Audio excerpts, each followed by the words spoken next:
Assalamualaikum warahmatullahi wabarakatuh. Perkenalkan, nama saya Rahdatul Adewiyah, NIM L02119108 dari program studi Manajemen Sumber Daya Perairan Fakultas Ilmu Kelautan dan Perikanan Universitas Hasanuddin. Video ini saya buat untuk memenuhi salah satu tugas mata kuliah konservasi sumber daya hayati perairan, yaitu konservasi ikan pari sinar iblis cilia atau Mobula tarapacana. Langsung saja, konservasi sumber daya perairan merupakan upaya perlindungan, pelestarian, dan pemanfaatan sumber daya perairan termasuk ekosistem, jenis, dan genetik untuk menjamin keberadaan, ketersediaan, dan kesinambungan dengan tetap menjaga, memelihara, dan meningkatkan kualitas, nilai, dan keanekaragaman sumber daya. Sinar iblis cilia atau Mobula tarapacana merupakan spesies ikan pari dalam keluarga Mobulidae yang dapat ditemukan di seluruh dunia di laut tropis, subtropis, dan beriklim hangat. Mobula dapat ditemukan pada kedalaman 1848 meter. Mobula tarapacana merupakan salah satu yang terbesar dari genus Mobula. Ciri-ciri Mobula tarapacana yaitu mempunyai mulut yang letaknya di ujung, penampakan leher panjang, sirip kepala panjang, sirip punggung berwarna pucat, tidak terdapat duri pada pangkal ekor lebih pendek dibanding lebar tubuh, memiliki tapis insang yang mempunyai dua warna yaitu warna putih dan abu-abu kehitaman. Pada bagian punggung dorsal berwarna hijau kecoklatan ketika masih hidup atau dalam kondisi segar. Spirakel terletak di atas pangkal sirip dada yang menyatu dengan tubuh. Pada bagian tepi ujung sirip dada melengkung ke bawah atau berbentuk seperti bulan sabit. Area di sekitar bagian tepi ujung sirip dada berwarna abu-abu, sedangkan area di depannya berwarna putih dengan area perbatasan keduanya berbentuk zigzag, yaitu tapis insang berwarna abu-abu terang.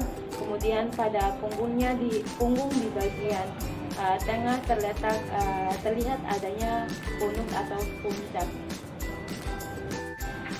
Ciri perbedaan seksual yaitu yang pertama pelvisin atau sirip perut, yang kedua klasper yang telah membesar pada jantan dewasa, selanjutnya klasper yang belum berkembang pada jantan yang belum dewasa, dan kemudian adanya tonjolan yang buncit pada betina yang dewasa atau lagi hamil. Semua suku Mobulidae mempunyai penyaring makanan atau filter feeder. Mereka menggunakan mulut dan insang yang telah mengalami modifikasi untuk menyaring plankton dan ikan-ikan kecil di kolam perairan.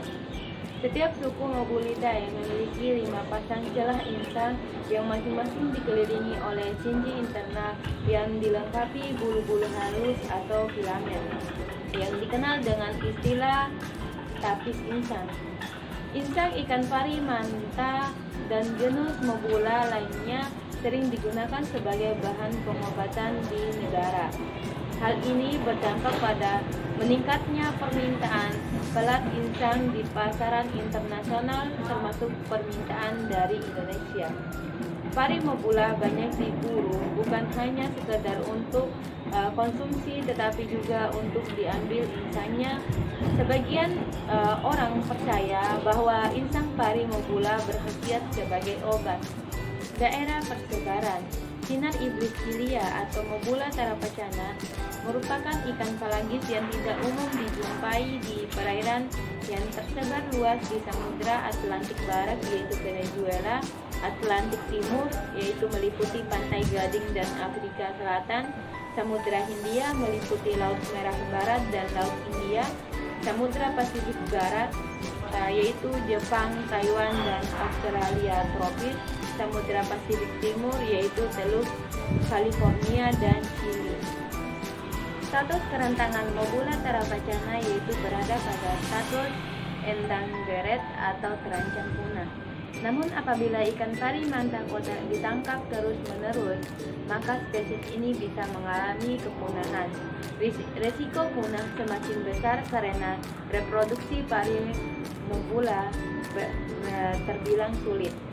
Pari mobula dewasa usia 6-8 tahun hanya bisa memiliki satu anak per tahun dan baru bisa kembali memiliki anak setelah 3 tahun kemudian. Belum lagi mikroplastik yang berasal dari sampah plastik yang mirip plankton dan secara tidak sengaja dikonsumsi oleh pari mobula yang akan membuat pari mobula kekurangan gizi, sakit, dan mati. Saat ini hampir 72% di perairan Indonesia mengalami overfishing, termasuk juga ikan pari mobula. Mengapa ikan mobula carapacana perlu dikonservasi, yaitu untuk melindungi jenis ikan, mempertahankan keanekaragaman jenisnya, memelihara keseimbangan dan kemantapan ekosistemnya, serta memanfaatkan sumber daya ikan pari mobula secara berkelanjutan. Pari manta dan mobula telah ditetapkan sebagai jenis ikan yang dilindungi penuh berdasarkan keputusan Menteri Kelautan dan Perikanan Nomor 4 Tahun 2014 tentang penetapan status perlindungan penuh ikan pari, manta, dan mobula. Upaya pengelolaan dilakukan melalui penetapan larangan mengeluarkan ikan pari mobula dan produk turunannya dari wilayah negara Republik Indonesia ke luar wilayah negara melalui Peraturan Menteri Kelautan dan Perikanan. Ikan pari mobula masih dapat dimanfaatkan di dalam wilayah Indonesia. Mungkin itu saja video singkat dari saya. Lebih dan kurangnya saya mohon maaf. Assalamualaikum warahmatullahi wabarakatuh.